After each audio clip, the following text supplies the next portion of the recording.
रास लीला का आरंभ। श्री सुखदेव जी कहते हैं, परीक्षित, शरद ऋतु थी।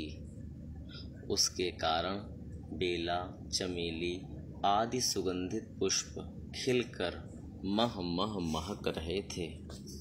भगवान ने चीर हरण के समय गोपियों को जिन रात्रियों का संकेत किया था, वे सब की सब पुंजीभूत होकर एक ही रात्रि के रूप में उल्लसित हो रही थीं। भगवान ने उन्हें देखकर दिव्य बनाया। गोपियां तो चाहती ही थीं। अब भगवान ने भी अपनी अचिंत्य महाशक्ति योग माया के सहारे उन्हें निमित्त बनाकर रसमयी रास क्रीड़ा करने का संकल्प किया। अमना होने पर भी उन्होंने अपने प्रेमियों की इच्छा पूर्ण करने के लिए मन स्वीकार किया। भगवान के संकल्प करते ही चंद्रदेव ने प्राची दिशा के मुखमंडल पर अपने शीतल किरण रूपी कर कमलों से लालिमा की रोली केसर मल दी। जैसे बहुत दिनों के बाद अपनी प्राण प्रिया पत्नी के पास आकर उसके प्रियतम पति ने उसे आनंदित करने के लिए ऐसा किया हो। इस प्रकार चंद्रदेव ने उदय होकर न केवल पूर्व दिशा का प्रत्युत संसार के समस्त चर अचर प्राणियों का संताप, जो दिन में शरतकालीन प्रखर सूर्य रश्मियों के कारण बढ़ गया था, दूर कर दिया। उस दिन चंद्रदेव का मंडल अखंड था। पूर्णिमा की रात्रि थी। वे नूतन केसर के समान लाल लाल हो रहे थे। कुछ संकोच मिश्रित अभिलाषा से युक्त जान पड़ते थे। उनका मुखमंडल लक्ष्मी जी के समान मालूम हो रहा था। उनकी कोमल किरणों से सारा वन अनुराग के रंग में रंग गया था। वन के कोने कोने में उन्होंने अपनी चांदनी के द्वारा अमृत का समुद्र उड़ेल दिया था।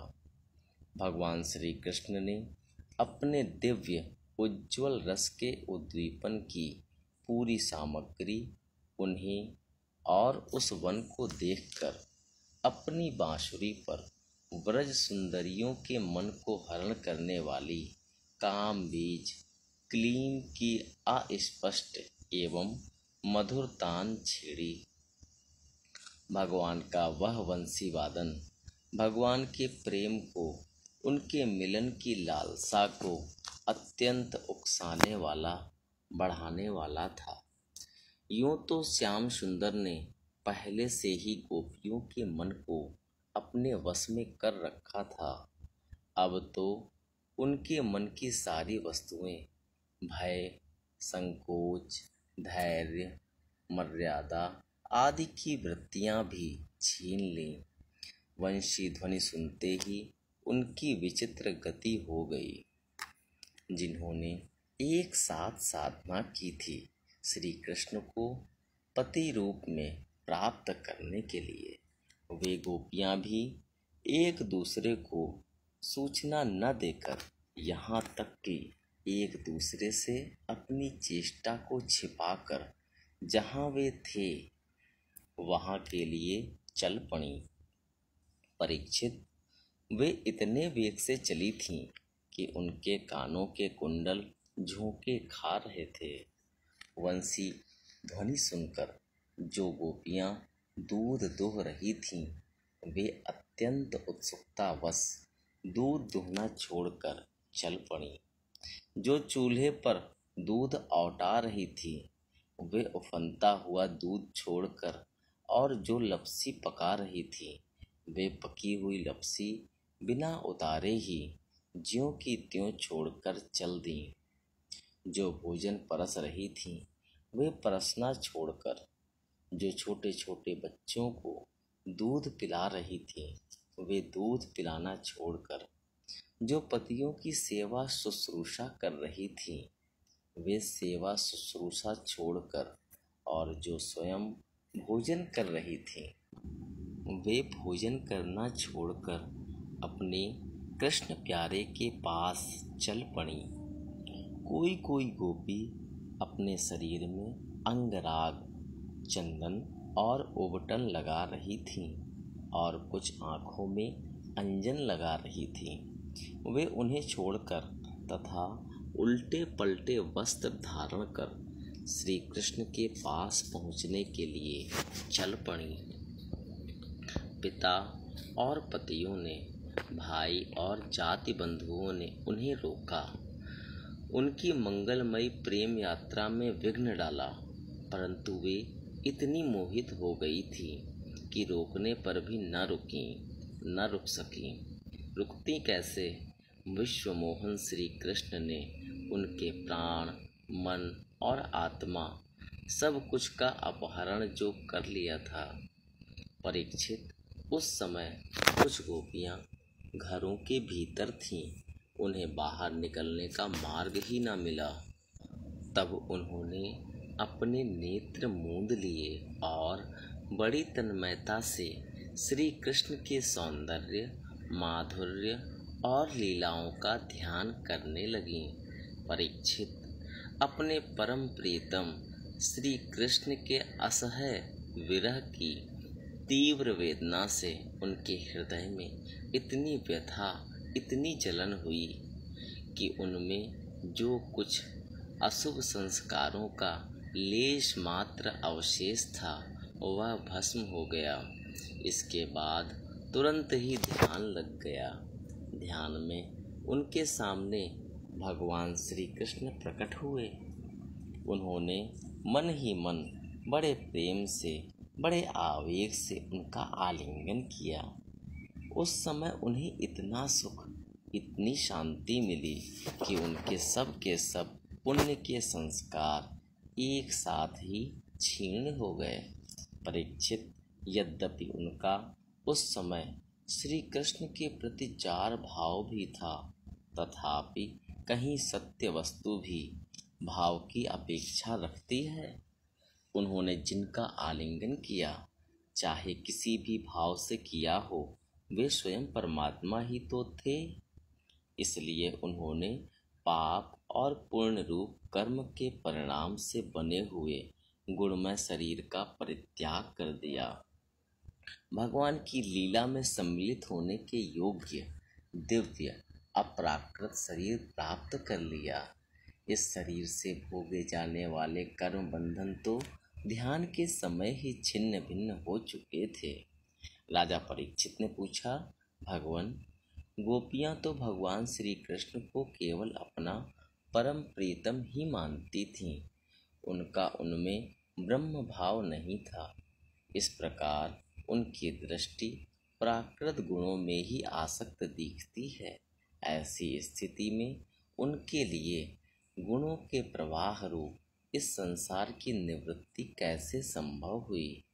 श्री सुखदेव जी ने कहा, परीक्षित, मैं तुमसे पहले ही कह चुका हूँ कि चेदिराज शिशुपाल भगवान के प्रति द्वेष भाव रखने पर भी अपने प्राकृत शरीर को छोड़कर अप्राकृत शरीर से उनका पार्षद हो गया।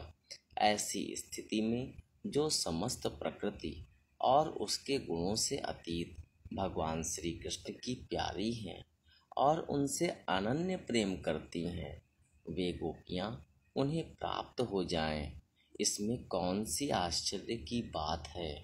परीक्षित, वास्तव में भगवान प्रकृति संबंधी वृद्धि, विनाश, प्रमाण प्रमेय और गुण गुणी भाव से रहित हैं। वे अचिंत्य, अनंत, अपराकृत, परम कल्याण स्वरूप गुणों के एकमात्र आश्रय हैं। उन्होंने यह जो अपने को तथा अपनी लीला को प्रकट किया है, उसका प्रयोजन केवल इतना ही है कि जीव उसके सहारे अपना परम कल्याण संपादन करे। इसलिए भगवान से केवल संबंध हो जाना चाहिए। वह संबंध चाहे जैसा हो, काम का हो, क्रोध का हो या भय का हो, स्नेह, नातेदारी या सौहार्द का हो, चाहे जिस भाव से भगवान में नित्य निरंतर अपनी वृत्तियां जोड़ दी जाएं, वे भगवान से ही जुड़ती हैं, इसलिए वृत्तियां भगवानमय हो जाती हैं और उस जीव को भगवान की ही प्राप्ति होती है। परीक्षित, तुम्हारे जैसे परम भागवत भगवान का रहस्य जानने वाले भक्त को श्री कृष्ण के संबंध में ऐसा संदेह नहीं करना चाहिए। योगेश्वरों के भी ईश्वर अजन्मा भगवान के लिए भी यह कोई आश्चर्य की बात है। अरे, उनके संकल्प मात्र से, भौहों के इशारे से सारे जगत का परम कल्याण हो सकता है। जब भगवान श्री कृष्ण ने देखा कि ब्रज की अनुपम विभूतियाँ गोपियाँ मेरे बिल्कुल पास आ गई हैं, तब उन्होंने अपनी विनोद भरी वाक चातुरी से उन्हें मोहित करते हुए कहा, क्यों ना हो, भूत, भविष्य और वर्तमान काल के जितने वक्ता हैं, उनमें वे ही तो सर्वश्रेष्ठ हैं। भगवान श्री कृष्ण ने कहा, महाभाग्यवती गोपियों, तुम्हारा स्वागत है। बतलाओ, तुम्हें प्रसन्न करने के लिए मैं कौन सा काम करूं? व्रज में तो सब कुशल मंगल है ना? कहो, इस समय यहाँ आने की क्या आवश्यकता पड़ गई? सुंदरी गोपियों, रात का समय है। यह स्वयं ही बड़ा भयावना होता है और इसमें बड़े बड़े भयावने जीव जंतु इधर उधर घूमते रहते हैं। अतः तुम सब तुरंत व्रज में लौट जाओ। रात के समय घोर जंगल में स्त्रियों को नहीं रुकना चाहिए। तुम्हें न देखकर तुम्हारे माँ बाप, पति पुत्र और भाई बंधु ढूंढ रहे होंगे। उन्हें भय में न डालो। तुम लोगों ने रंग बिरंगे पुष्पों से लदे हुए इस वन की शोभा को देखा। पूर्ण चंद्रमा की कोमल रश्मियों से यह रंगा हुआ है, मानो उन्होंने अपने हाथों चित्रकारी की हो और यमुना जी के जल का स्पर्श करके बहने वाले शीतल समीर की मंद मंद गति से हिलते हुए ये वृक्षों के पत्ते तो इस वन की शोभा को और भी बढ़ा रहे हैं। परंतु अब तो तुम लोगों ने यह सब कुछ देख लिया। अब देर मत करो, शीघ्र से शीघ्र व्रज में लौट जाओ। तुम लोग कुलीन स्त्री हो और स्वयं भी सती हो। जाओ, अपने पतियों की और सतियों की सेवा शुश्रूषा करो। देखो, तुम्हारे घर के नन्हे नन्हे बच्चे और गौओं के बछड़े रो रंभा रहे हैं। उन्हें दूध पिलाओ, गौवें दुहो। अथवा यदि मेरे प्रेम से परवश होकर तुम लोग यहाँ आई हो तो इसमें कोई अनुचित बात नहीं हुई। यह तो तुम्हारे योग्य ही है, क्योंकि जगत के पशु पक्षी तक मुझसे प्रेम करते हैं, मुझे देखकर प्रसन्न होते हैं। कल्याणी गोपियों, स्त्रियों का परम धर्म यही है कि वे पति और उसके भाई बंधुओं की निष्कपट भाव से सेवा करें और संतान का पालन पोषण करें। जिन स्त्रियों को उत्तम लोक प्राप्त करने की अभिलाषा हो, वे पातकी को छोड़कर और किसी भी प्रकार के पति का परित्याग न करें, भले ही वह बुरे स्वभाव वाला, भाग्यहीन, वृद्ध, मूर्ख, रोगी या निर्धन ही क्यों न हो। कुलीन स्त्रियों के लिए जार पुरुष की सेवा सब तरह से निंदनीय ही है। इससे उनका परलोक बिगड़ता है स्वर्ग नहीं मिलता, इस लोक में अपयश होता है। यह कुकर्म स्वयं तो अत्यंत तुच्छ क्षणिक है ही, इसमें प्रत्यक्ष वर्तमान में भी कष्ट ही कष्ट हैं। मोक्ष आदि की तो बात ही कौन करे। यह साक्षात परम भय नरक आदि का हेतु है। गोपियों, मेरी लीला और गुणों के श्रवण से, रूप के दर्शन से, उन सब के कीर्तन और ध्यान से मेरे प्रति जैसे अनन्य प्रेम की प्राप्ति होती है, वैसे प्रेम की प्राप्ति पास रहने से नहीं होती। इसलिए तुम लोग अभी अपने अपने घर लौट जाओ। श्री सुखदेव जी कहते हैं, परीक्षित, भगवान श्री कृष्ण का यह अप्रिय भाषण सुनकर गोपियां उदास खिन्न हो गईं। उनकी आशा टूट गई। वे चिंता के अथाह एवं अपार समुद्र में डूबने उतराने लगी। उनके बिंबा फल पके हुए कुंदरू के समान लाल लाल अधर, शोक के कारण चलने वाली लंबी और गर्म सांस से सूख गए। उन्होंने अपने मुंह नीचे की ओर लटका लिए। वे पैर के नखों से धरती कुरेदने लगीं। नेत्रों से दुख के आंसू बह बह कर काजल के साथ वक्षः स्थल पर पहुँचने और वहाँ लगी हुई केसर को धोने लगे। उनका हृदय दुख से इतना भर गया कि वे कुछ बोल ना सकीं, चुपचाप खड़ी रह गईं। गोपियों ने अपने प्यारे श्याम सुंदर के लिए सारी कामनाएं, सारे भोग छोड़ दिए थे। श्री कृष्ण में उनका अनन्य अनुराग, परम प्रेम था। जब उन्होंने अपने प्रियतम श्री कृष्ण की यह निष्ठुरता से भरी बात सुनी, जो बड़ी ही अप्रिय सी मालूम हो रही थी, तब उन्हें बड़ा दुख हुआ। आंखें रोते रोते लाल हो गईं, आंसुओं के मारे रुंध गईं। उन्होंने धीरज धारण करके अपनी आंखों के आंसू पोंछे और फिर प्रणय कोप के कारण वे गदगद वाणी से कहने लगी। गोपियों ने कहा, प्यारे श्री कृष्ण, तुम घट घट व्यापी हो, हमारे हृदय की बात जानते हो। तुम्हें इस प्रकार निष्ठुरता भरे वचन नहीं कहने चाहिए। हम सब कुछ छोड़कर केवल तुम्हारे चरणों में ही प्रेम करती हैं। इसमें संदेह नहीं कि तुम स्वतंत्र और हठीले हो। तुम पर हमारा कोई वश नहीं है।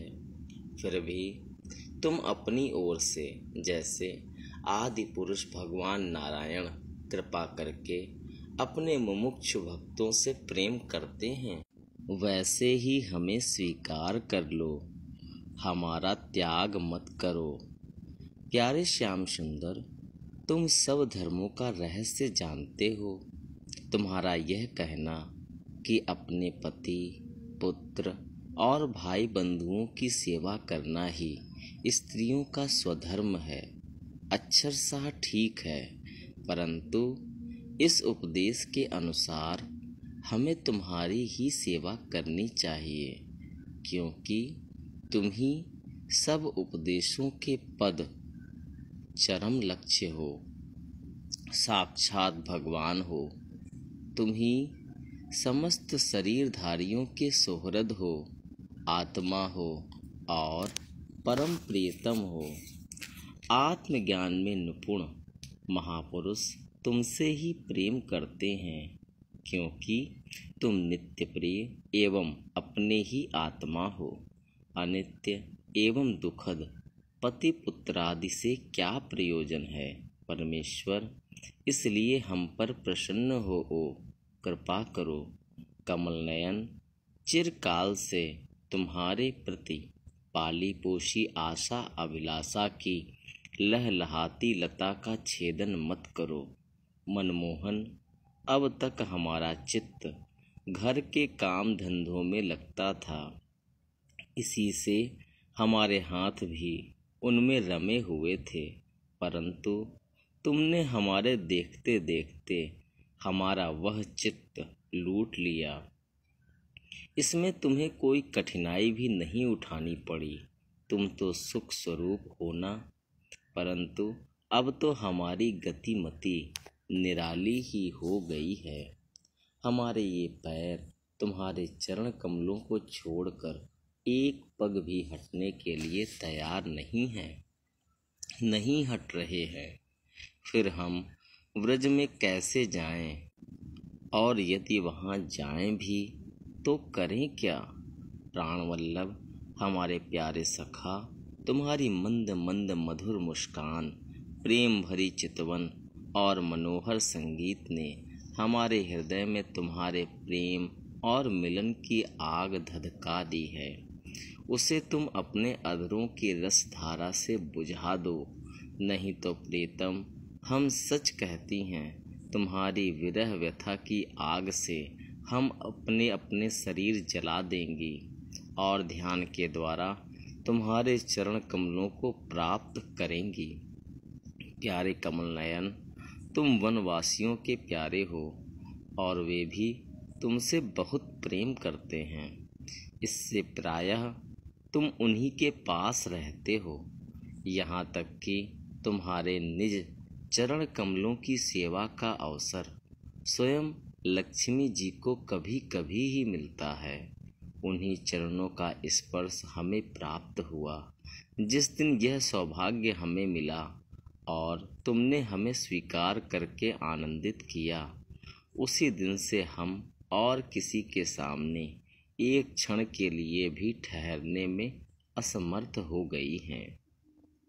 पति पुत्रादिकों की सेवा तो दूर रही, हमारे स्वामी जिन लक्ष्मी जी का कृपा कटाक्ष प्राप्त करने के लिए बड़े बड़े देवता तपस्या करते रहते हैं, वही लक्ष्मी जी तुम्हारे वक्षा स्थल में बिना किसी की प्रतिद्वंदिता के स्थान प्राप्त कर लेने पर भी अपनी सौत तुलसी के साथ तुम्हारे चरणों की रज पाने की अभिलाषा किया करती हैं। अब तक के सभी भक्तों ने उस चरण रज का सेवन किया है, उन्हीं के समान हम भी तुम्हारी उसी चरण रज की शरण में आई हैं। भगवान, अब तक जिसने भी तुम्हारे चरणों की शरण ली उसके सारे कष्ट तुमने मिटा दिए। अब तुम हम पर कृपा करो, हमें भी अपने प्रसाद का भाजन बनाओ। हम तुम्हारी सेवा करने की आशा अभिलाषा से घर गांव कुटुंब सब कुछ छोड़कर तुम्हारे युगल चरणों की शरण में आई हैं। प्रीतम, वहाँ तो तुम्हारी आराधना के लिए अवकाश ही नहीं है। पुरुष भूषण पुरुषोत्तम, तुम्हारी मधुर मुस्कान और चारु चितवन ने हमारे हृदय में प्रेम की मिलन की आकांक्षा की आग धधका दी है। हमारा रोम रोम उससे जल रहा है। तुम हमें अपनी दासी के रूप में स्वीकार कर लो, हमें अपनी सेवा का अवसर दो। प्रीतम, तुम्हारा सुंदर मुख कमल जिस पर घुंघराली अलकें झलक रही हैं, तुम्हारे ये कमनीय कपोल जिन पर सुंदर सुंदर कुंडल अपना अनंत सौंदर्य बिखेर रहे हैं, तुम्हारे ये मधुर अधर जिनकी सुधा सुधा को भी लजाने वाली है, तुम्हारी यह नयन मनोहारी चितवन जो मंद मंद मुस्कान से उल्लसित हो रही है, तुम्हारी ये दोनों भुजाएं जो शरणागतों को अभय दान देने में अत्यंत उदार हैं, और तुम्हारा यह वक्षा स्थल जो लक्ष्मी जी का सौंदर्य की एकमात्र देवी का नित्य क्रीड़ा स्थल है, देखकर हम सब तुम्हारी दासी हो गई हैं। प्यारे श्याम सुंदर, तीनों लोकों में भी और ऐसी कौन सी स्त्री है जो मधुर मधुर पद और आरोह अवरोह क्रम से विविध प्रकार की मूर्छनाओं से युक्त तुम्हारी वंशी की तान सुनकर तथा इस त्रिलोक सुंदर मोहिनी मूर्ति को जो अपने एक बूंद सौंदर्य से त्रिलोकी को सौंदर्य का दान करती है एवं जिसे देखकर गौ पक्षी वृक्ष और हरिण भी रोमांचित पुलकित हो जाते हैं, अपने नेत्रों से निहार कर आर्य मर्यादा से विचलित न हो जाएं, कुलकान और लोक लज्जा को त्याग कर तुम में अनुरक्त न हो जाएं। हमसे यह बात छिपी नहीं है कि जैसे भगवान नारायण देवताओं की रक्षा करते हैं वैसे ही तुम ब्रजमंडल का भय और दुख मिटाने के लिए ही प्रकट हुए हो, और यह भी स्पष्ट ही है कि दीन दुखियों पर तुम्हारा बड़ा प्रेम बड़ी कृपा है। प्रियतम, हम भी बड़ी दुखनी हैं। तुम्हारे मिलन की आकांक्षा की आग से हमारा वक्षा स्थल जल रहा है। तुम अपनी इन दासियों के वक्षा स्थल और सिर पर अपने कोमल चरण कमल रखकर इन्हें अपना लो, हमें जीवन दान दो। श्री सुखदेव जी कहते हैं, परीक्षित, भगवान श्री कृष्ण सनकादि योगियों और शिवादि योगेश्वरों के भी ईश्वर हैं। जब उन्होंने गोपियों की व्यथा और व्याकुलता से भरी वाणी सुनी तब उनका हृदय दया से भर गया, और यद्यपि वे आत्माराम हैं, अपने आप में ही रमण करते रहते हैं, उन्हें अपने अतिरिक्त और किसी भी बाह्य वस्तु की अपेक्षा नहीं है, फिर भी उन्होंने हंसकर उनके साथ क्रीड़ा प्रारंभ की। भगवान श्री कृष्ण ने अपनी भावभंगी और चेष्टाएं गोपियों के अनुकूल कर दी, फिर भी वे अपने स्वरूप में ज्यों के त्यों एक रस स्थित थे, अच्युत थे। जब वे खुलकर हंसते तब उनके उज्ज्वल उज्ज्वल दांत कुंदकली के समान जान पड़ते थे। उनकी प्रेम भरी चितवन से और उनके दर्शन के आनंद से गोपियों का मुख कमल प्रफुल्लित हो गया। वे उन्हें चारों ओर से घेर कर खड़ी हो गईं। उस समय श्री कृष्ण की ऐसी शोभा हुई मानो अपनी पत्नी तारिकाओं से घिरे हुए चंद्रमा ही हों। गोपियों के सत सत यूथों के स्वामी भगवान श्री कृष्ण वैजयंती माला पहने वृंदावन को शोभायमान करते हुए विचरण करने लगे। कभी गोपियां अपने प्रियतम श्री कृष्ण के गुण और लीलाओं का गान करती तो कभी श्री कृष्ण गोपियों के प्रेम और सौंदर्य के गीत गाने लगते। इसके बाद भगवान श्री कृष्ण ने गोपियों के साथ यमुना जी के पावन पुलिन पर जो कपूर के समान चमकीली बालू से जगमगा रहा था पदार्पण किया। वह यमुना जी की तरल तरंगों के स्पर्श से शीतल और कुमुदनी की सहज सुगंध से सुवासित वायु के द्वारा सेवित हो रहा था। उस आनंदप्रद पुलिन पर भगवान ने गोपियों के साथ क्रीड़ा की। हाथ फैलाना, आलिंगन करना, गोपियों के हाथ दबाना, उनकी चोटी, जांघ, नेवी और स्तन आदि का स्पर्श करना, विनोद करना, नख छत करना, विनोदपूर्ण चितवन से देखना और मुस्काना, इन क्रियाओं के द्वारा गोपियों के दिव्य काम रस को, परमोज्ज्वल भाव को उत्तेजित करते हुए भगवान श्री कृष्ण उन्हें क्रीड़ा द्वारा आनंदित करने लगे। उदार शिरोमणि सर्वव्यापक भगवान श्री कृष्ण ने जब इस प्रकार गोपियों का सम्मान किया तब गोपियों के मन में ऐसा भाव आया कि संसार की समस्त स्त्रियों में हम ही सर्वश्रेष्ठ हैं, हमारे समान और कोई नहीं है। वे कुछ मानवती हो गईं।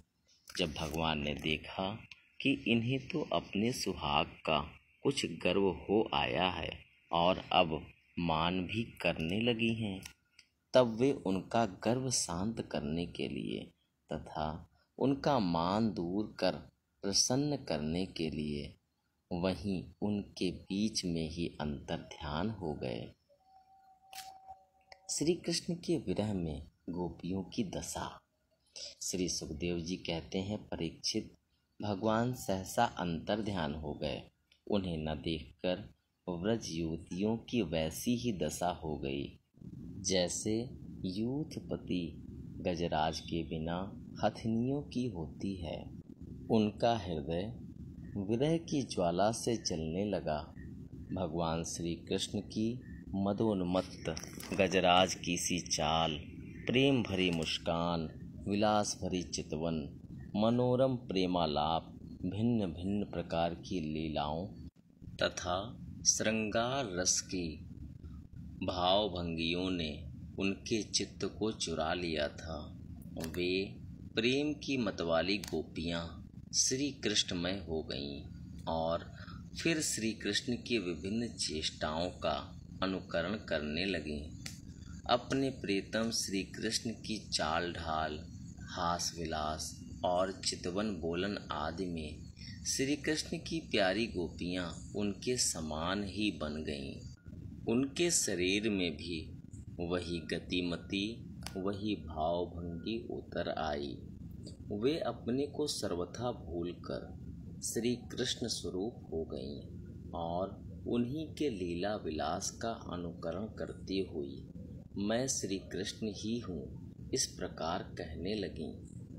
वे सब परस्पर मिलकर ऊंचे स्वर से उन्हीं के गुणों का गान करने लगीं और मतवाली होकर एक वन से दूसरे वन में, एक झाड़ी से दूसरी झाड़ी में जा जाकर श्री कृष्ण को ढूंढने लगीं। परीक्षित, भगवान श्री कृष्ण कहीं दूर थोड़े ही गए थे। वे तो समस्त जड़ चेतन पदार्थों में तथा उनके बाहर भी आकाश के समान स्थित ही हैं। वे वहीं थे, उन्हीं में थे, परंतु उन्हें न देखकर गोपियां वनस्पतियों से, पेड़ पौधों से उनका पता पूछने लगीं। गोपियों ने पहले बड़े बड़े वृक्षों से जाकर पूछा, हे पीपल, पाकर और बरगद, नंद नंदन श्याम सुंदर, अपनी प्रेम भरी मुस्कान और चितवन से हमारा मन चुरा कर चले गए हैं। क्या तुम लोगों ने उन्हें देखा है? कुरबक, अशोक, नागकेसर, उन्नाग और चंपा, बलराम जी के छोटे भाई, जिनकी मुस्कान मात्र से बड़ी बड़ी माननियों का मान मर्दन हो जाता है, इधर आए थे क्या?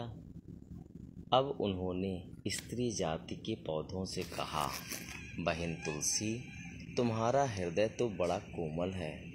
तुम तो सभी लोगों का कल्याण चाहती हो। भगवान के चरणों में तुम्हारा प्रेम तो है ही, वे भी तुमसे बहुत प्यार करते हैं। तभी तो भौरों के मंडराते रहने पर भी वे तुम्हारी माला नहीं उतारते, सर्वदा पहने रहते हैं। क्या तुमने अपने परम प्रीतम श्याम सुंदर को देखा है? प्यारी मालती, मल्लिके, जाति और जूही, तुम लोगों ने कदाचित हमारे प्यारे माधव को देखा होगा। क्या वे अपने कोमल करों से स्पर्श करके तुम्हें आनंदित करते हुए इधर से गए हैं? रसाल, रियाल, कटहल, पीतसाल, कचनार, जामुन, आक, बेल, मौलसिरी, आम, कदम्ब और नीम तथा अन्यान्य यमुना के तट पर विराजमान सुखी तरवरों, तुम्हारा जन्म जीवन केवल परोपकार के लिए है। श्री कृष्ण के बिना हमारा जीवन सूना हो रहा है। हम बेहोश हो रही हैं। तुम हमें उन्हें पाने का मार्ग बता दो। भगवान की प्रेयसी पृथ्वी देवी, तुमने ऐसी कौन सी तपस्या की है कि श्री कृष्ण के चरण कमलों का स्पर्श प्राप्त करके तुम आनंद से भर रही हो और तृण लता आदि के रूप में अपना रोमांच प्रकट कर रही हो। तुम्हारा यह उल्लास विलास श्री कृष्ण के चरण स्पर्श के कारण है अथवा वामनावतार में विश्व रूप धारण करके उन्होंने तुम्हें जो नापा था उसके कारण है। कहीं उनसे पहले भी वाराह भगवान के अंग संग के कारण तो तुम्हारी यह दशा नहीं हो रही है। अरे सखी हरिणियों, हमारे श्याम सुंदर के अंग संग से सुषमा सौंदर्य की धारा बहती रहती है। वे कहीं अपनी प्राण प्रिया के साथ तुम्हारे नयनों को परमानंद का दान करते हुए इधर से ही तो नहीं गए हैं। देखो देखो, यहाँ कुलपति श्री कृष्ण की कुंडकली की माला की मनोहर गंध आ रही है, जो उनकी परम प्रेयसी के अंग संग से लगे हुए कुछ कुमकुम से अनुरंजित रहती है। सरवरों, उनकी माला की तुलसी में ऐसी सुगंध है कि उसकी गंध के मतवाले भौरे प्रत्येक क्षण उस पर मंडराते रहते हैं। उनके एक हाथ में लीला कमल होगा और दूसरा हाथ अपनी प्रेयसी के कंधे पर रखे होंगे। हमारे प्यारे श्याम सुंदर इधर से विचरते हुए अवश्य गए होंगे।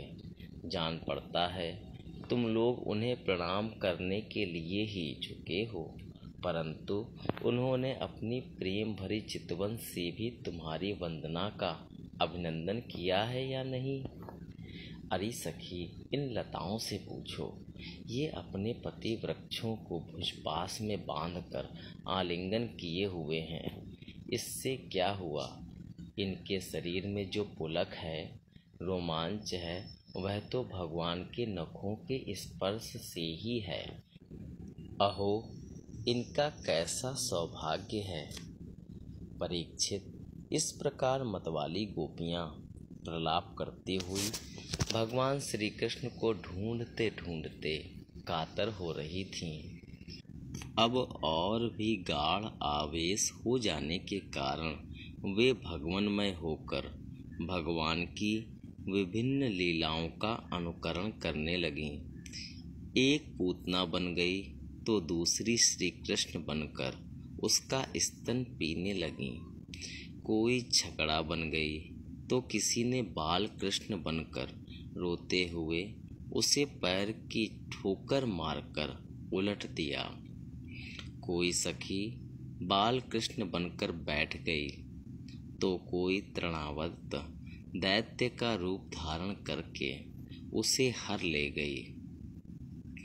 कोई गोपी पांव पांव घसीट घसीट कर घुटनों के बल बकैयां चलने लगी और उस समय उसके पायजेब रुंझुन रुंझुन बोलने लगे। एक बनी कृष्ण तो दूसरी बनी बलराम और बहुत सी गोपियां ग्वाल बालों के रूप में हो गईं। एक गोपी बनी वत्सासुर तो दूसरी बनी बकासुर। तब तो गोपियों ने अलग अलग श्री कृष्ण बनकर वत्सासुर और बकासुर बनी हुई गोपियों को मारने की लीला की।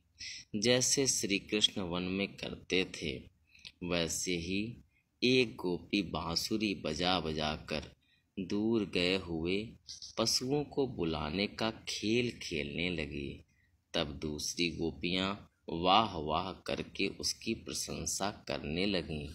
एक गोपी अपने को श्री कृष्ण समझकर दूसरी सखी के गले में बांह डालकर चलती और गोपियों से कहने लगती, मित्रों, मैं श्री कृष्ण हूँ, तुम लोग मेरी यह मनोहर चाल देखो। कोई गोपी श्री कृष्ण बनकर कहती, अरे ब्रजवासियों, तुम आंधी पानी से मत डरो, मैंने उससे बचने का उपाय निकाल लिया है। ऐसा कहकर गोवर्धन धारण का अनुकरण करती हुई वह अपनी ओढ़नी उठाकर ऊपर तान लेती। परीक्षित, एक गोपी बनी काली नाग तो दूसरी श्री कृष्ण बनकर उसके सिर पर पैर रखकर चढ़ी चढ़ी बोलने लगी, रे दुष्ट सांप, तू यहाँ से चला जा। मैं दुष्टों का दमन करने के लिए ही उत्पन्न हुआ हूँ। इतने में ही एक गोपी बोली, अरे ग्वालों, देखो वन में बड़ी भयंकर आग लगी है। तुम लोग जल्दी से जल्दी अपनी आंखें मूंद लो, मैं अनायास ही तुम लोगों की रक्षा कर लूँगा।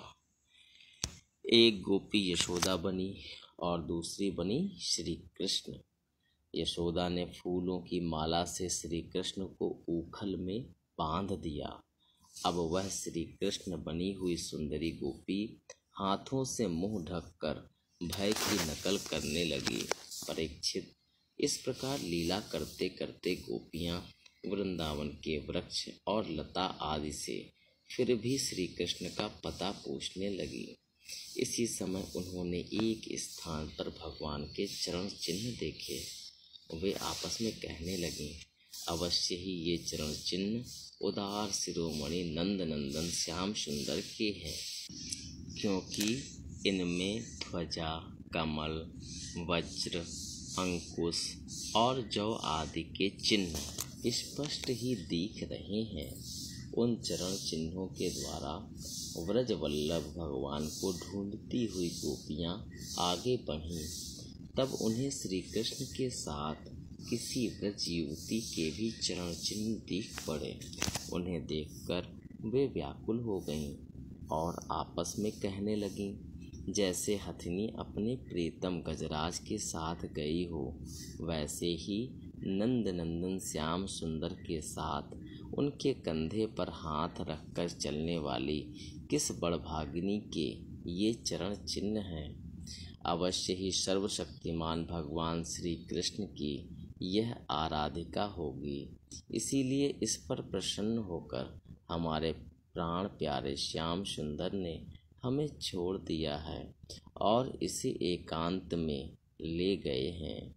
प्यारी सखियों, भगवान श्री कृष्ण अपने चरण कमल से जिस रज का स्पर्श कर देते हैं वह धन्य हो जाती है।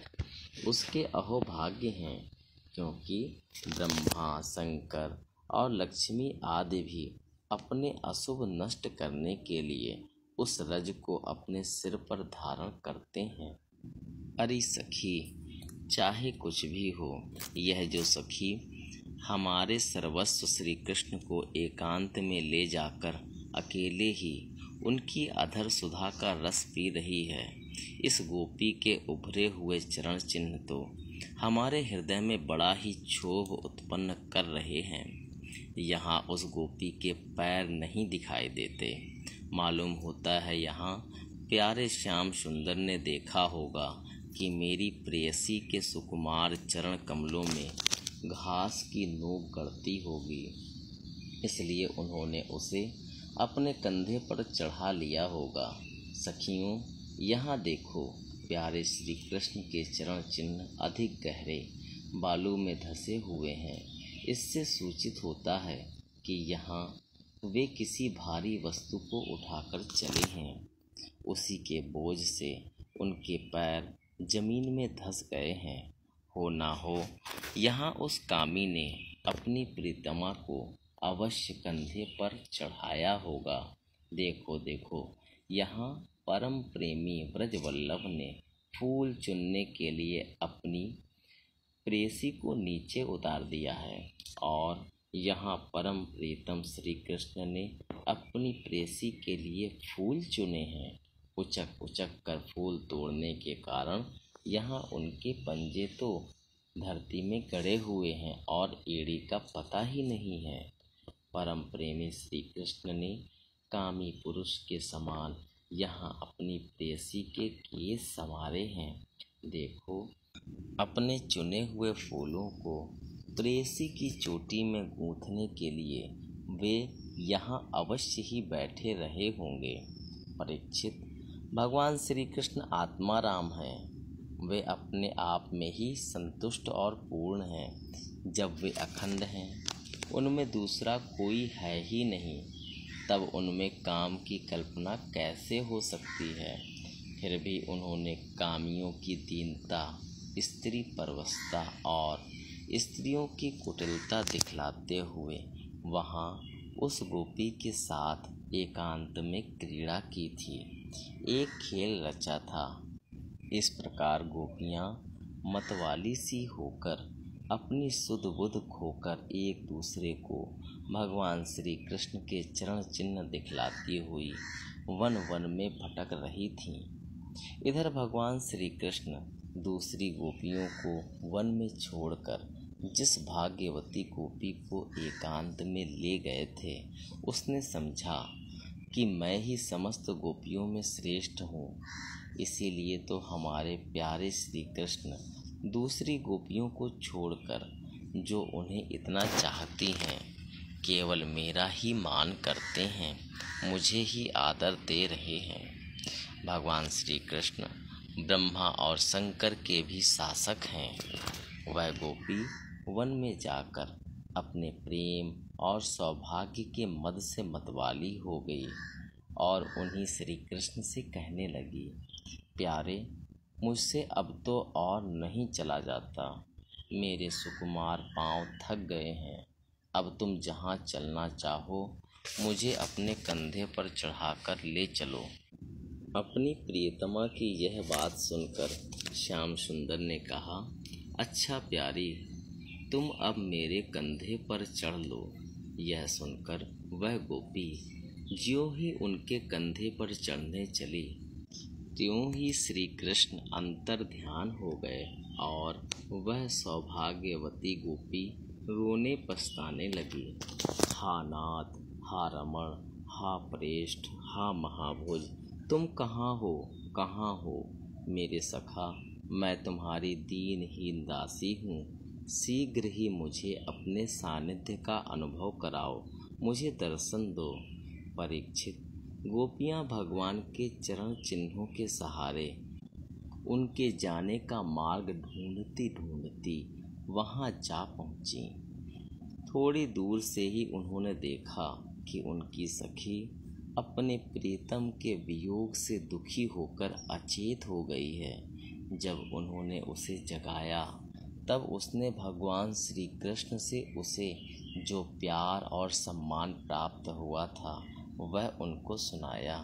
उसने यह भी कहा कि मैंने कुटिलतावश उनका अपमान किया, इसी से वे अंतर्ध्यान हो गए। उसकी बात सुनकर गोपियों के आश्चर्य की सीमा न रही। इसके बाद वन में जहाँ तक चंद्रदेव की चांदनी छिटक रही थी, वहाँ तक वे उन्हें ढूंढती हुई गईं। परंतु जब उन्होंने देखा कि आगे घना अंधकार है, घोर जंगल है, हम ढूंढती जाएंगी तो श्री कृष्ण और भी उसके अंदर घुस जाएंगे, तब वे उधर से लौट आईं। परीक्षित, गोपियों का मन श्री कृष्णमय हो गया था। उनकी वाणी से कृष्ण चर्चा के अतिरिक्त और कोई बात नहीं निकलती थी।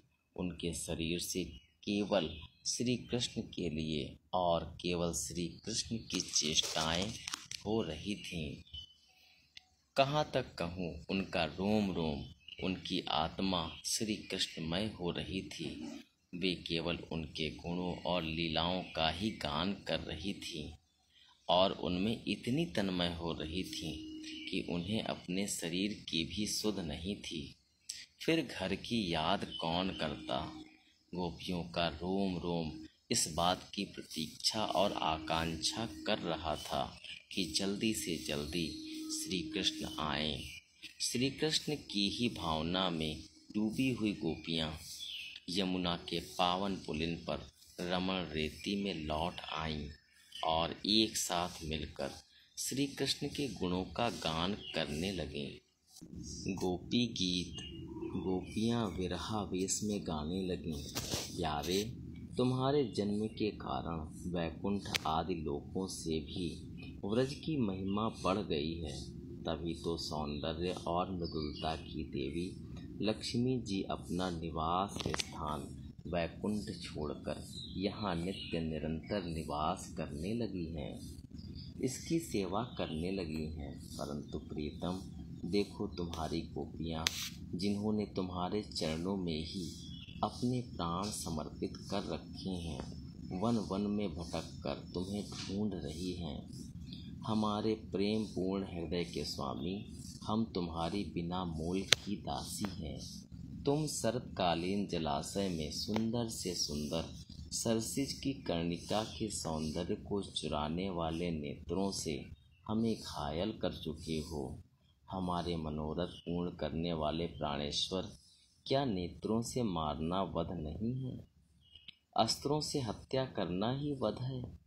पुरुष शिरोमणि, यमुना जी के विषैले जल से होने वाली मृत्यु, अजगर के रूप में खाने वाले अघासुर, इंद्र की वर्षा, आंधी, बिजली, दावानल, वृषभासुर और व्योमासुर आदि से एवं भिन्न भिन्न अवसरों पर सब प्रकार के भयों से तुमने बार बार हम लोगों की रक्षा की है।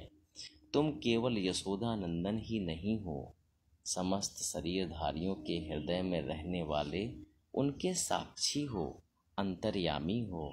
सखे, ब्रह्मा जी की प्रार्थना से विश्व की रक्षा करने के लिए तुम यदुवंश में अवतीर्ण हुए हो।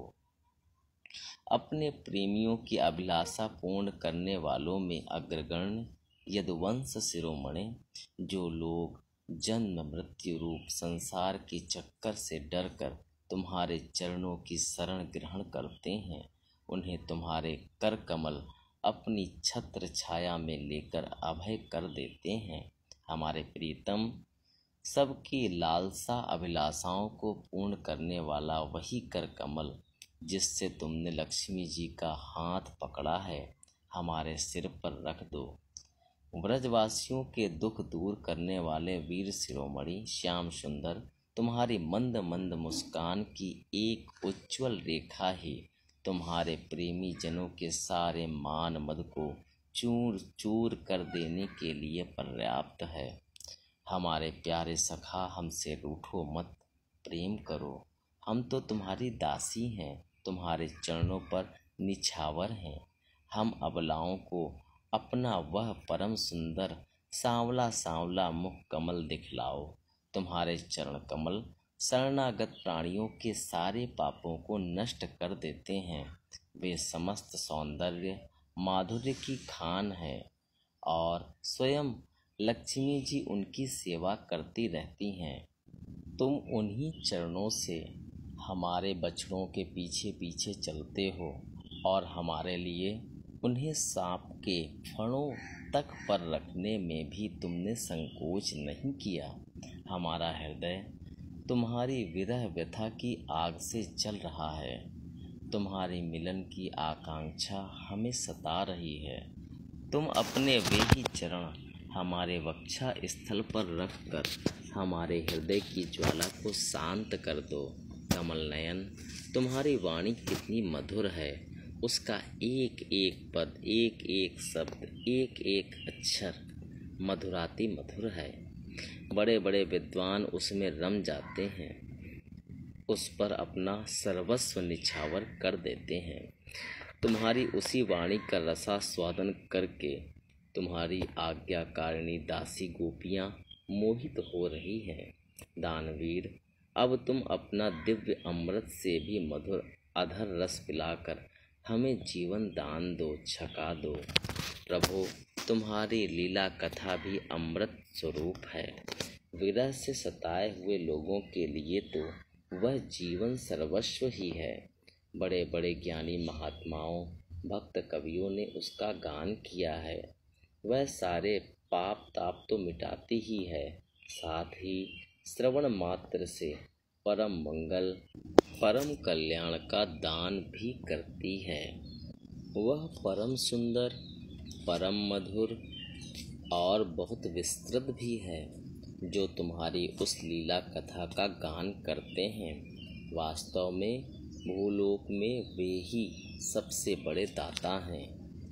प्यारे, एक दिन वह था जब तुम्हारी प्रेम भरी हंसी और चितवन तथा तुम्हारी तरह तरह की क्रीड़ाओं का ध्यान करके हम आनंद में मग्न हो जाया करती थीं। उनका ध्यान भी परम मंगलदायक है। उसके बाद तुम मिले, तुमने एकांत में हृदय स्पर्शी ठिठोलियाँ की, प्रेम की बातें कहीं। हमारे कपटी मित्र, अब वे सब बातें याद आकर हमारे मन को क्षुब्ध किए देती हैं। हमारे प्यारे स्वामी, तुम्हारे चरण कमल से भी सुकोमल और सुंदर हैं। जब तुम गौओं को चराने के लिए व्रज से निकलते हो, तब यह सोचकर कि तुम्हारे वे युगल चरण कंकड़, तिनके और पुस कांटे गड़ जाने से कष्ट पाते होंगे, हमारा मन बेचैन हो जाता है। हमें बड़ा दुख होता है। दिन ढलने पर जब तुम वन से घर लौटते हो, तो हम देखती हैं कि तुम्हारे मुख कमल पर नीली नीली अलकें लटक रही हैं और गौओं के खुर से उड़ उड़ कर घनी धूल पड़ी हुई है। हमारे वीर प्रियतम, तुम अपना वह सौंदर्य हमें दिखा दिखा कर हमारे हृदय में मिलन की आकांक्षा प्रेम उत्पन्न करते हो।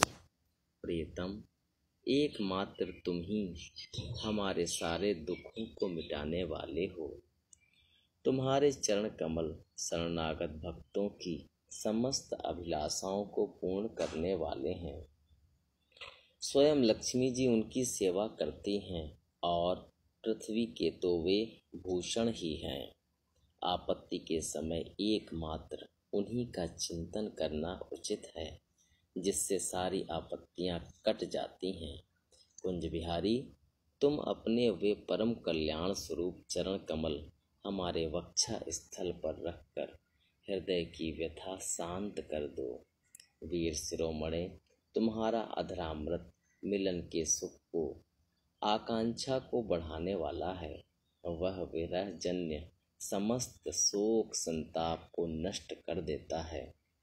यह गाने वाली बांसुरी भली भांति उसे चूमती रहती है। जिन्होंने एक बार भी उसे पी लिया, उन लोगों को फिर दूसरों और दूसरों की आसक्तियों का स्मरण भी नहीं होता।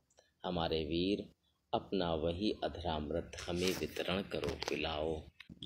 प्यारे, दिन के समय जब तुम वन में विहार करने के लिए चले जाते हो, तब तुम्हें देखे बिना हमारे लिए एक एक क्षण युग के समान हो जाता है। और जब तुम संध्या के समय लौटते हो तथा घुंघराली अलकों से युक्त तुम्हारा परम सुंदर मुखारविंद हम देखती हैं, उस समय पलकों का गिरना हमारे लिए भार हो जाता है और ऐसा जान पड़ता है कि इन नेत्रों की पलकों को बनाने वाला विधाता मूर्ख है। प्यारे श्याम सुंदर, हम अपने पति पुत्र, भाई बंधु और कुल परिवार का त्याग कर उनकी इच्छा और आज्ञाओं का उल्लंघन करके तुम्हारे पास आई हैं। हम तुम्हारी एक एक चाल जानती हैं, संकेत समझती हैं और तुम्हारे मधुर गान की गति समझकर उसी से मोहित होकर यहाँ आई हैं। कपटी, इस प्रकार रात्रि के समय आई हुई युवतियों को तुम्हारे सिवा और कौन छोड़ सकता है। प्यारे, एकांत में तुम मिलन की आकांक्षा, प्रेम भाव को जगाने वाली बातें करते थे, ठिठोली करके हमें छेड़ते थे। तुम प्रेम भरी चितवन से हमारी ओर देखकर मुस्करा देते थे और हम देखती थीं तुम्हारा वह विशाल वक्षा स्थल जिस पर लक्ष्मी जी नित्य निरंतर निवास करती हैं। तब से अब तक निरंतर हमारी लालसा बढ़ती ही जा रही है और हमारा मन अधिकाधिक मुग्ध होता जा रहा है। प्यारे, तुम्हारी यह अभिव्यक्ति व्रजवनवासियों के संपूर्ण दुख ताप को नष्ट करने वाली और विश्व का पूर्ण मंगल करने के लिए है। हमारा हृदय तुम्हारे प्रति लालसा से भर रहा है। कुछ थोड़ी सी ऐसी औषधि दो जो तुम्हारे निज जनों के हृदय रोग को सर्वथा निर्मूल कर दे। तुम्हारे चरण कमल से भी सुकुमार हैं। उन्हें हम अपने कठोर स्तनों पर भी डरते डरते बहुत धीरे से रखती हैं कि कहीं उन्हें चोट न लग जाए। उन्हीं चरणों से तुम रात्रि के समय घोर जंगल में छिपे छिपे भटक रहे हो। क्या कंकड़ पत्थर आदि की चोट लगने से उनमें पीड़ा नहीं होती? हमें तो इसकी संभावना मात्र से ही चक्कर आ रहा है। हम अचेत होती जा रही हैं। श्री कृष्ण श्याम सुंदर प्राणनाथ, हमारा जीवन तुम्हारे लिए है। हम तुम्हारे लिए जी रहे हैं। हम तुम्हारी हैं। भगवान का प्रकट होकर गोपियों को सांत्वना देना। श्री सुखदेव जी कहते हैं, परीक्षित, भगवान की प्यारी गोपियाँ विरह के आवेश में इस प्रकार भांति भांति से गाने और प्रलाप करने लगीं। अपने कृष्ण प्यारे के दर्शन की लालसा से वे अपने को रोक न सकीं। करुणाजनक सुमधुर स्वर से फूट फूट कर रोने लगीं। ठीक उसी समय उनके बीचों बीच भगवान श्री कृष्ण प्रकट हो गए। उनका मुख कमल मंद मंद मुस्कान से खिला हुआ था। गले में वनमाला थी। पीतांबर धारण किए हुए थे। उनका यह रूप क्या था? सबके मन को मथ डालने वाले कामदेव के मन को भी मतने वाला था। कोटि कोटि कामों से भी सुंदर परम मनोहर प्राण वल्लभ श्याम सुंदर को आया देख गोपियों के नेत्र प्रेम और आनंद से खिल उठे। वे सब की सब एक ही साथ इस प्रकार उठ खड़ी हुईं, मानो प्राणहीन शरीर में दिव्य प्राणों का संचार हो गया हो। शरीर के एक एक अंग में नवीन चेतना, नूतन स्फूर्ति आ गई हो। एक गोपी ने बड़े प्रेम और आनंद से श्री कृष्ण के कर कमल को अपने दोनों हाथों में ले लिया और वह धीरे धीरे उसे सहलाने लगी। दूसरी गोपी ने उनके चंदन चर्चित भुजदंड को अपने कंधे पर रख लिया। तीसरी सुंदरी ने भगवान का चबाया हुआ पान अपने हाथों में ले लिया। चौथी गोपी, जिसके हृदय में भगवान के विरह से बड़ी जलन हो रही थी, बैठ गई और उनके चरण कमलों को अपने वक्षा स्थल पर रख लिया। पांचवी गोपी प्रणय कोप से विह्वल होकर भौहें चढ़ाकर दांतों से होठ दबाकर अपने कटाक्ष बाणों से बींधती हुई उनकी ओर ताकने लगी। छठी गोपी अपने निर्निमेष नयनों से उनके मुख कमल का मकरंद रस पान करने लगी। परंतु जैसे संत पुरुष भगवान के चरणों के दर्शन से कभी तृप्त नहीं होते, वैसे ही वह उनकी मुख माधुरी का निरंतर पान करते रहने पर भी तृप्त नहीं होती थी। सातवीं गोपी नेत्रों के मार्ग से भगवान को अपने हृदय में ले गई और फिर उसने आंखें बंद कर लीं। अब मन ही मन भगवान का आलिंगन करने से उसका शरीर पुलकित हो गया, रोम रोम खिल उठा और वह सिद्ध योगियों के समान परमानंद में मग्न हो गई। परीक्षित, जैसे मुमुक्षुजन परम ज्ञानी संत पुरुष को प्राप्त करके संसार की पीड़ा से मुक्त हो जाते हैं, वैसे ही सभी गोपियों को भगवान श्री कृष्ण के दर्शन से परम आनंद और परम उल्लास प्राप्त हुआ। उनके विरह के कारण गोपियों को जो दुख हुआ था उससे वे मुक्त हो गईं और शांति के समुद्र में डूबने उतराने लगीं। परीक्षित, यूं तो भगवान श्री कृष्ण अच्युत और एक रस हैं। उनका सौंदर्य और माधुर्य निरतिशय है, फिर भी विरह व्यथा से मुक्त हुई गोपियों के बीच में उनकी शोभा और भी बढ़ गई। ठीक वैसे ही जैसे परमेश्वर अपने नित्य ज्ञान, बल आदि शक्तियों से सेवित होने पर और भी शोभायमान होता है, इसके बाद भगवान श्री कृष्ण ने उन व्रज सुंदरियों को साथ लेकर यमुना जी के पुलिन में प्रवेश किया। उस समय खिले हुए कुंद और मंदार के पुष्पों की सुरभि लेकर बड़ी ही शीतल और सुगंधित मंद मंद वायु चल रही थी और उसकी महक से मतवाले होकर भौरे इधर उधर मंडरा रहे थे। शरद पूर्णिमा के चंद्रमा की चांदनी अपनी निराली ही छटा दिखला रही थी। उसके कारण रात्रि के अंधकार का तो कहीं पता ही न था। सर्वत्र आनंद मंगल का ही साम्राज्य छाया था। वह पुलिन क्या थी, यमुना जी ने स्वयं अपनी लहरों के हाथों भगवान की लीला के लिए सुकोमल बालुका का रंगमंच बना रखा था। परीक्षित, भगवान श्री कृष्ण के दर्शन से गोपियों के हृदय में इतने आनंद और इतने रस का उल्लास हुआ कि उनके हृदय की सारी आधि व्याधि मिट गई। जैसे कर्मकांड की श्रुतियाँ उसका वर्णन करते करते अंत में ज्ञान कांड का प्रतिपादन करने लगती हैं और फिर वे समस्त मनोरथों से ऊपर उठ जाती हैं, कृत्य हो जाती हैं, वैसे ही गोपियाँ भी पूर्ण काम हो गईं। अब उन्होंने अपने वक्षा स्थल पर लगी हुई रोली केसर से चिन्हित ओढ़नी को अपने परम प्यारे सुहृद श्री कृष्ण के विराजने के लिए बिछा दिया।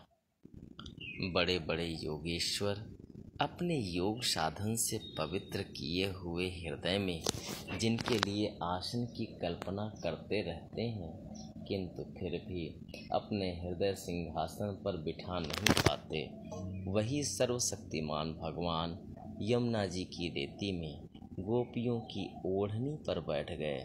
सहस्र सहस्र गोपियों के बीच में उनसे पूजित होकर भगवान बड़े ही शोभायमान हो रहे थे। परीक्षित, तीनों लोकों में तीनों कालों में जितना भी सौंदर्य प्रकाशित होता है वह सब तो भगवान के बिंदु मात्र सौंदर्य का आभास भर है। वे उसके एकमात्र आश्रय हैं। भगवान श्री कृष्ण अपने इस अलौकिक सौंदर्य के द्वारा उनके प्रेम और आकांक्षा को और भी उभार रहे थे। गोपियों ने अपनी मंद मंद मुस्कान, विलासपूर्ण चितवन और तिरछी भौहों से उनका सम्मान किया। किसी ने उनके चरण कमलों को अपनी गोद में रख लिया तो किसी ने उनके कर कमलों को। वे उनके संस्पर्श का आनंद लेती हुई कभी कभी कह उठती थीं, कितना सुकुमार है, कितना मधुर है। इसके बाद श्री कृष्ण के छिप जाने से मन ही मन तनिक रूठ कर उनके मुँह से ही उनका दोष स्वीकार कराने के लिए वे कहने लगीं। गोपियों ने कहा, नटनागर, कुछ लोग तो ऐसे होते हैं जो प्रेम करने वालों से ही प्रेम करते हैं और कुछ लोग प्रेम न करने वालों से भी प्रेम करते हैं, परंतु कोई कोई दोनों से ही प्रेम नहीं करते। प्यारे, इन तीनों में तुम्हें कौन सा अच्छा लगता है? भगवान श्री कृष्ण ने कहा, मेरी प्रिय सखियों, जो प्रेम करने पर प्रेम करते हैं उनका तो सारा उद्योग स्वार्थ को लेकर है, लेन देन मात्र है। ना तो उनमें सौहार्द है और ना तो धर्म। उनका प्रेम केवल स्वार्थ के लिए ही है, इसके अतिरिक्त उनका और कोई प्रयोजन नहीं है। सुंदरियों, जो लोग प्रेम न करने वाले से भी प्रेम करते हैं, जैसे स्वभाव से ही करुणाशील सज्जन और माता पिता, उनका हृदय सौहार्द से, हितैषिता से भरा रहता है और सच पूछो तो उनके व्यवहार में निश्चल सत्य एवं पूर्ण धर्म भी है। कुछ लोग ऐसे होते हैं जो प्रेम करने वालों से भी प्रेम नहीं करते। न प्रेम करने वालों का तो उनके सामने कोई प्रश्न ही नहीं है। ऐसे लोग चार प्रकार के होते हैं। एक तो वे जो अपने स्वरूप में ही मस्त रहते हैं, जिनकी दृष्टि में कभी द्वैत भासता ही नहीं, दूसरे वे जिन्हें द्वैत तो भासता है, परंतु जो कृतकृत्य हो चुके हैं उनका किसी से कोई प्रयोजन ही नहीं है। तीसरे वे हैं जो जानते ही नहीं कि हमसे कौन प्रेम करता है, और चौथे वे हैं जो जानबूझकर अपना हित करने वाले परोपकारी गुरुतुल्य लोगों से भी द्रोह करते हैं, उनको सताना चाहते हैं। गोपियों, मैं तो प्रेम करने वालों से भी प्रेम का वैसा व्यवहार नहीं करता जैसा करना चाहिए। मैं ऐसा केवल इसीलिए करता हूँ कि उनकी चित्तवृत्ति और भी मुझ में लगे, निरंतर लगी ही रहे। जैसे निर्धन पुरुष को कभी बहुत सा धन मिल जाए और फिर खो जाए तो उसका हृदय खोए हुए धन की चिंता से भर जाता है, वैसे ही मैं भी मिल मिलकर छिप छिप जाता हूँ। गोपियों, इसमें संदेह नहीं कि तुम लोगों ने मेरे लिए लोक मर्यादा, वेद मार्ग और अपने सगे संबंधियों को भी छोड़ दिया है। ऐसी स्थिति में तुम्हारी मनोवृत्ति और कहीं न जाए, अपने सौंदर्य और सुहाग की चिंता न करने लगे, मुझ में ही लगी रहे। इसीलिए परोक्ष रूप से तुम लोगों से प्रेम करता हुआ ही मैं छिप गया था। इसलिए तुम लोग मेरे प्रेम में दोष मत निकालो। तुम सब मेरी प्यारी हो और मैं तुम्हारा प्यारा हूँ।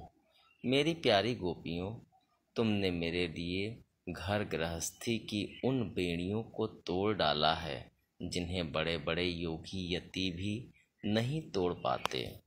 मुझसे तुम्हारा यह मिलन, यह आत्मिक संयोग सर्वथा निर्मल और सर्वथा निर्दोष है।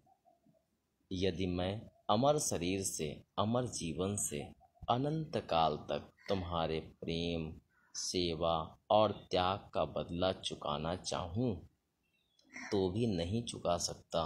मैं जन्म जन्म के लिए तुम्हारा ऋणी हूँ। तुम अपने सौम्य स्वभाव से, प्रेम से मुझे उऋण कर सकती हो, परंतु मैं तो तुम्हारा ऋणी ही हूँ।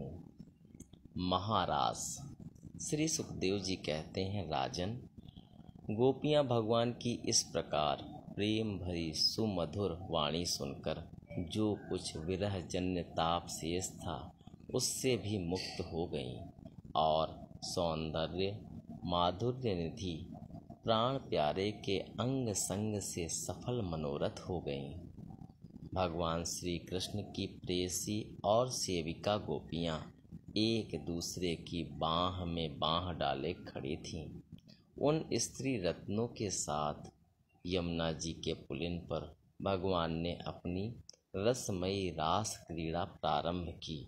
संपूर्ण योगों के स्वामी भगवान श्री कृष्ण दो दो गोपियों के बीच में प्रकट हो गए और उनके गले में अपना हाथ डाल दिया।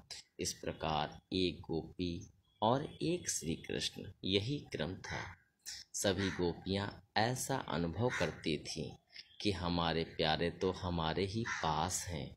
इस प्रकार सहस्र सहस्र गोपियों से शोभायमान भगवान श्री कृष्ण का दिव्य रासोत्सव प्रारंभ हुआ। उस समय आकाश में सत सत विमानों की भीड़ लग गई। सभी देवता अपनी अपनी पत्नियों के साथ वहां आ पहुँचे। रासोत्सव के दर्शन की लालसा से, उत्सुकता से उनका मन उनके वश में नहीं था। स्वर्ग की दिव्य दुंदुभियां अपने आप बज उठीं।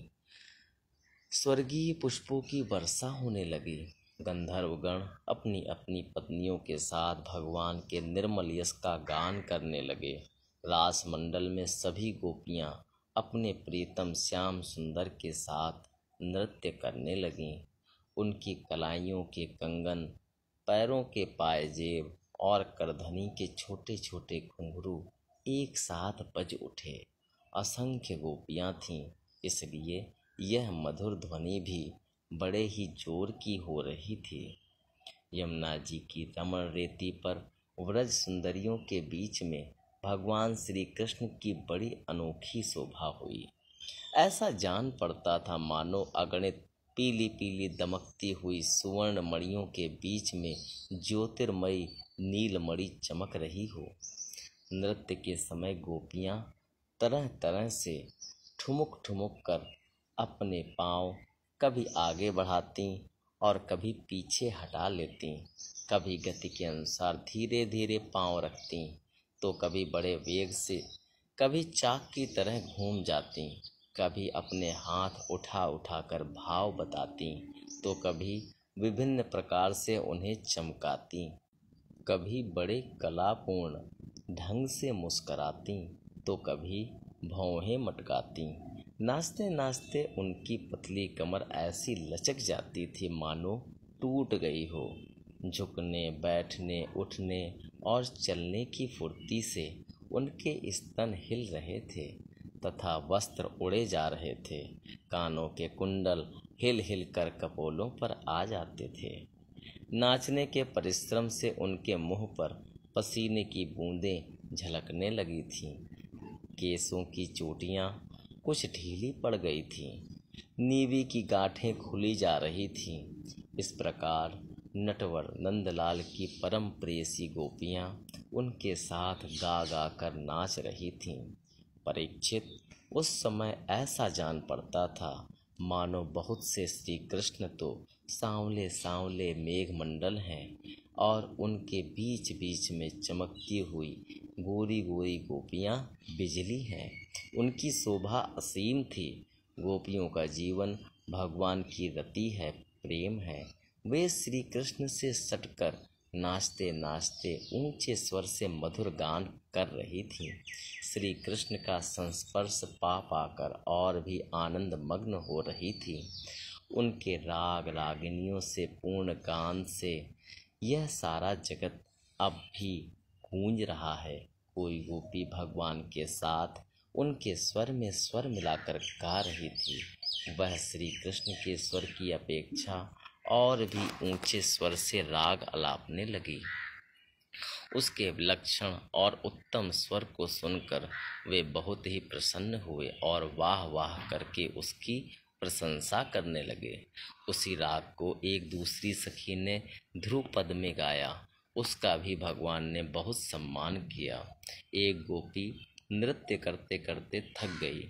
उसकी कलाइयों से कंगन और चोटियों से बेला के फूल खिसकने लगे। तब उसने अपने बगल में ही खड़े मुरली मनोहर श्याम सुंदर के कंधे को अपनी बाँह से कसकर पकड़ लिया। भगवान श्री कृष्ण ने अपना एक हाथ दूसरी गोपी के कंधे पर रख रखा था। वह स्वभाव से तो कमल के समान सुगंध से युक्त था ही, उस पर बड़ा सुगंधित चंदन का लेप भी था। उसकी सुगंध से वह गोपी पुलकित हो गई। उसका रोम रोम खिल उठा। उसने झट से उसे चूम लिया। एक गोपी नृत्य कर रही थी। नाचने के कारण उसके कुंडल हिल रहे थे। उनकी छटा से उसके कपोल और भी चमक रहे थे। उसने अपने कपोलों को भगवान श्री कृष्ण के कपोल से सटा दिया और भगवान ने उसके मुंह में अपना चबाया हुआ पान दे दिया। कोई गोपी नूपुर और करधनी के घुंघरुओं को झनकारती हुई नाच और गा रही थी। जब वह बहुत थक गई तब उसने अपने बगल में ही खड़े श्याम सुंदर के शीतल कर कमल को अपने दोनों स्तनों पर रख लिया। परीक्षित, गोपियों का सौभाग्य लक्ष्मी जी से भी बढ़कर है।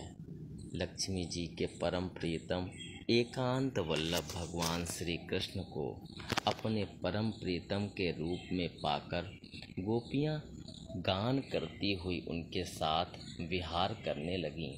भगवान श्री कृष्ण ने उनके गलों को अपने भुजपास में बांध रखा था। उस समय गोपियों की बड़ी अपूर्व शोभा थी। उनके कानों में कमल के कुंडल शोभायमान थे। घुंघराली अलकें कपोलों पर लटक रही थीं।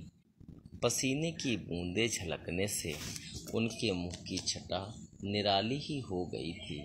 वे रास मंडल में भगवान श्री कृष्ण के साथ नृत्य कर रही थीं। उनके कंगन और पायजेबों के बाजे बज रहे थे। भंवरे उनके ताल सुर में अपना सुर मिलाकर गा रहे थे और उनके जूड़ों तथा चोटियों में गुथे हुए फूल गिरते जा रहे थे। परीक्षित, जैसे नन्हा सा शिशु निर्विकार भाव से अपनी परछाई के साथ खेलता है, वैसे ही रमा रमण भगवान श्री कृष्ण कभी उन्हें अपने हृदय से लगा लेते, कभी हाथ से उनका अंग स्पर्श करते, कभी प्रेम भरी तिरछी चितवन से उनकी ओर देखते, तो कभी लीला से उन्मुक्त हंसी हंसने लगते। इस प्रकार उन्होंने व्रज सुंदरियों के साथ क्रीड़ा की, विहार किया। परीक्षित, भगवान के अंगों का संस्पर्श प्राप्त करके गोपियों की इंद्रियां प्रेम और आनंद से विह्वल हो गईं। उनके केस बिखर गए, फूलों के हार टूट गए और गहने अस्त व्यस्त हो गए। वे अपने केस, वस्त्र और कंचुकी को भी पूर्णतया संभालने में असमर्थ हो गईं। भगवान श्री कृष्ण की यह रास क्रीड़ा देखकर स्वर्ग की देवांगनाएं भी मिलन की कामना से मोहित हो गईं और समस्त तारों तथा ग्रहों के साथ चंद्रमा चकित विस्मित हो गए। परीक्षित, यद्यपि भगवान आत्मा राम हैं, उन्हें अपने अतिरिक्त और किसी की भी आवश्यकता नहीं है, फिर भी उन्होंने जितनी गोपियां थीं उतने ही रूप धारण किए और खेल खेल में उनके साथ इस प्रकार विहार किया। जब बहुत देर तक गान और नृत्य आदि विहार करने के कारण गोपियां थक गईं, तब करुणामय भगवान श्री कृष्ण ने बड़े प्रेम से स्वयं अपने सुखद कर कमलों के द्वारा उनके मुँह पोंछे। परीक्षित, भगवान के कर कमल और नख स्पर्श से गोपियों को बड़ा आनंद हुआ। उन्होंने अपने उन कपोलों के सौंदर्य से, जिन पर सोने के कुंडल झिलमिला रहे थे और घुंघराली अलकें लटक रही थीं, तथा उस प्रेम भरी चितवन से जो सुधा से भी मीठी मुस्कान से उज्ज्वल हो रही थी, भगवान श्री कृष्ण का सम्मान किया और प्रभु की परम पवित्र लीलाओं का गान करने लगीं। इसके बाद जैसे थका हुआ गजराज किनारों को तोड़ता हुआ हथिनियों के साथ जल में घुसकर क्रीड़ा करता है, वैसे ही लोक और वेद की मर्यादा का अतिक्रमण करने वाले भगवान ने अपनी थकान दूर करने के लिए गोपियों के साथ जल क्रीड़ा करने के उद्देश्य से यमुना के जल में प्रवेश किया। उस समय भगवान की वनमाला गोपियों के अंग की रगड़ से कुछ कुचल सी गई थी और उनके वक्षा स्थल की केसर से वह रंग भी गई थी। उसके चारों ओर गुनगुनाते हुए भंवरे उनके पीछे पीछे इस प्रकार चल रहे थे, मानो गंधर्वराज उनकी कीर्ति का गान करते हुए पीछे पीछे चल रहे हों। परीक्षित, यमुना जल में गोपियों ने प्रेम भरी चितवन से भगवान की ओर देख देख कर तथा हंस हंस कर उन पर इधर उधर से जल की खूब बौछारें डाली। जल उलीच उलीच कर उन्हें खूब नहलाया। विमानों पर चढ़े हुए देवता पुष्पों की वर्षा करके उनकी स्तुति करने लगे। इस प्रकार यमुना जल में स्वयं आत्माराम भगवान श्री कृष्ण ने गजराज के समान जल विहार किया। इसके बाद भगवान श्री कृष्ण व्रज युवतियों और भौरों की भीड़ से घिरे हुए यमुना तट के उपवन में गए। वह बड़ा ही रमणीय था। उसके चारों ओर जल और स्थल में बड़ी सुंदर सुगंध वाले फूल खिले हुए थे। उनकी सुवास लेकर मंद मंद वायु चल रही थी। उसमें भगवान इस प्रकार विचरण करने लगे जैसे मदमत्त गजराज हथिनियों के झुंड के साथ घूम रहा हो। परीक्षित, शरद की वह रात्रि जिसके रूप में अनेक रात्रियां पूंजीभूत हो गई थीं, बहुत ही सुंदर थी।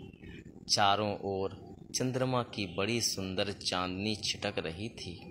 काव्यों में शरद ऋतु की जिन रस सामग्रियों का वर्णन मिलता है, उन सभी से वह युक्त थी। उसमें भगवान श्री कृष्ण ने अपनी प्रेयसी गोपियों के साथ यमुना के पुलिन, यमुना जी और उनके उपवन में विहार किया। यह बात स्मरण रखनी चाहिए कि भगवान सत्य संकल्प हैं। यह सब उनके चिन्मय संकल्प की ही चिन्मयी लीला है और उन्होंने इस लीला में काम भाव को, उसकी चेष्टाओं को तथा उसकी क्रिया को सर्वथा अपने अधीन कर रखा था। उन्हें अपने आप में कैद कर रखा था। राजा परीक्षित ने पूछा, भगवान श्री कृष्ण सारे जगत के एकमात्र स्वामी हैं। उन्होंने अपने अंश श्री बलराम जी के सहित पूर्ण रूप में अवतार ग्रहण किया था। उनके अवतार का उद्देश्य ही यह था कि धर्म की स्थापना हो और अधर्म का नाश। ब्राह्मण वे धर्म मर्यादा के बनाने वाले, उपदेश करने वाले और रक्षक थे। फिर उन्होंने स्वयं धर्म के विपरीत पर स्त्रियों का स्पर्श कैसे किया? मैं मानता हूँ कि भगवान श्री कृष्ण पूर्ण काम थे। उन्हें किसी भी वस्तु की कामना नहीं थी।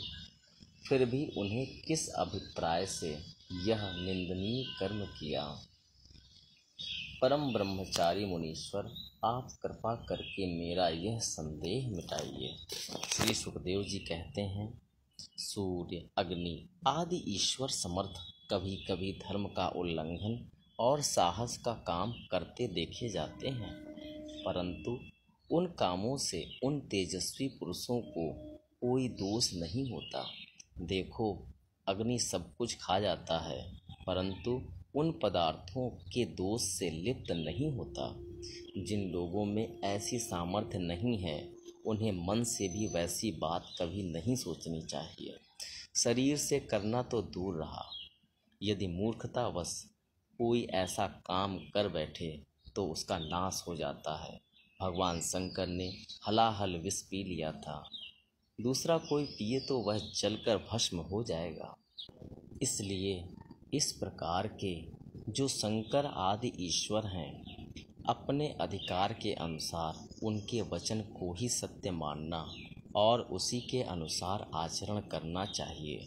उनके आचरण का अनुकरण तो कहीं कहीं ही किया जाता है। इसलिए बुद्धिमान पुरुष को चाहिए कि उनका जो आचरण उनके उपदेश के अनुकूल हो, उसी को जीवन में उतारे। परीक्षित, वे सामर्थ्यवान पुरुष अहंकारहीन होते हैं। शुभ कर्म करने में उनका कोई सांसारिक स्वार्थ नहीं होता और अशुभ कर्म करने में अनर्थ, नुकसान नहीं होता। वे स्वार्थ और अनर्थ से ऊपर उठे होते हैं। जब उन्हीं के संबंध में ऐसी बात है, तब जो पशु पक्षी, मनुष्य, देवता आदि समस्त चराचर जीवों के एकमात्र प्रभु सर्वेश्वर भगवान हैं, उनके साथ मानवीय शुभ और अशुभ का संबंध कैसे जोड़ा जा सकता है? जिनके चरण कमलों के रज का सेवन करके भक्तजन तृप्त हो जाते हैं, जिनके साथ योग प्राप्त करके उसके प्रभाव से योगी जन अपने सारे कर्म बंधन काट डालते हैं, और विचारशील ज्ञानी जन जिनके तत्व का विचार करके तत्स्वरूप हो जाते हैं तथा समस्त कर्म बंधनों से मुक्त होकर स्वच्छंद विचरते हैं, वे ही भगवान अपने भक्तों की इच्छा से अपना चिन्मय श्री विग्रह प्रकट करते हैं। तब भला उनमें कर्म बंधन की कल्पना ही कैसे हो सकती है? गोपियों के, उनके पतियों के और संपूर्ण शरीरधारियों के अंतःकरणों में जो आत्मा रूप से विराजमान है, जो सबके साक्षी और परमपति हैं, वही तो अपना दिव्य चिन्मय श्री विग्रह प्रकट करके यह लीला कर रहे हैं। भगवान जीवों पर कृपा करने के लिए ही अपने को मनुष्य रूप में प्रकट करते हैं और ऐसी लीलाएं करते हैं जिन्हें सुनकर जीव भगवत परायण हो जाएं। व्रजवासी गोपों ने भगवान श्री कृष्ण में तनिक भी दोष बुद्धि नहीं की। वे उनकी योग माया से मोहित होकर ऐसा समझ रहे थे कि हमारी पत्नियां हमारे पास ही हैं। ब्रह्मा की रात्रि के बराबर वह रात्रि बीत गई। ब्रह्म मुहूर्त आया। यद्यपि गोपियों की इच्छा अपने घर लौटने की नहीं थी, फिर भी भगवान श्री कृष्ण की आज्ञा से वे अपने अपने घर चली गईं, क्योंकि वे अपनी प्रत्येक चेष्टा से, प्रत्येक संकल्प से केवल भगवान को ही प्रसन्न करना चाहती थीं। परीक्षित, जो धीर पुरुष व्रज युवतियों के साथ भगवान श्री कृष्ण के इस चिन्मय रास विलास का श्रद्धा के साथ बार बार श्रवण और वर्णन करता है, उसे भगवान के चरणों में पराभक्ति की प्राप्ति होती है और वह बहुत ही शीघ्र अपने हृदय के रोग काम विकार से छुटकारा पा जाता है। उसका काम भाव सर्वदा के लिए नष्ट हो जाता है।